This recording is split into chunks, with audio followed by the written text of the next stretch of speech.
তো আমরা আর্সেনালে এসেছি, দেখতেই পাচ্ছেন উল্টো দিকে ইডিএফ এর মাঠে যে বড় 4 তলা বিল্ডিংটা, আলিশান বিল্ডিং আছে আর্সেনাল। আমরা ওখানে আজকে ডাইন আউট করবো।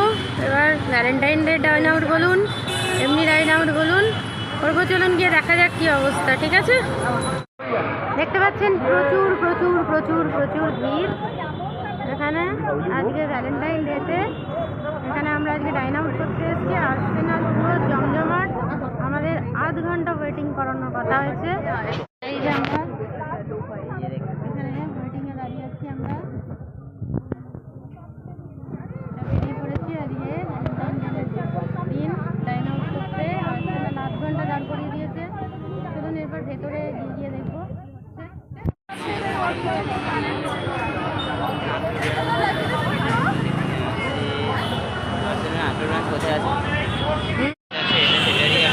আর্সেনাল কলকাতার বিরিয়ানি প্রেমীদের রিসেন্টলি প্রথম পছন্দের জায়গা। আগে আমিনিয়া ছিল, যাই হোক আমিনিয়াও চলে।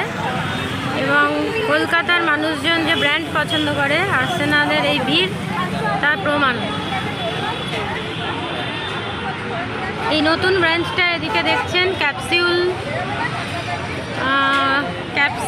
লিফট আছে এই পাশে, আলিশান ব্রাঞ্চ। এবং আর্সেনাল প্রেমীদের জন্যই আর্সেনাল একের পর এক ব্রাঞ্চ কলকাতায় করে চলেছে। পার্ক স্ট্রিটে আসল ব্রাঞ্চ হলো, একের পর এক আউটলেট হয়েছে।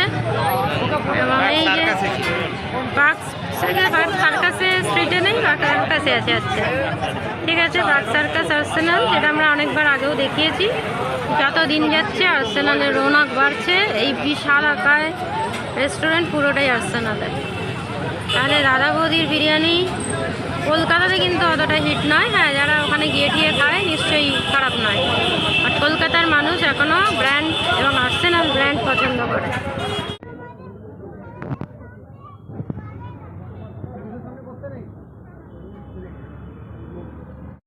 রাত 10টা প্রায় বাজে, এখনো আর্সেনালের সামনে এই পরিমাণ ভিড় আছে।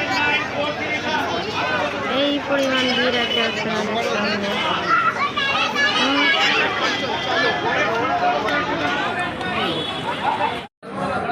আমরা এখন যাচ্ছি। এই যে এটা আমাদের সাথে ওনারাও আছেন, আমরাও আছি।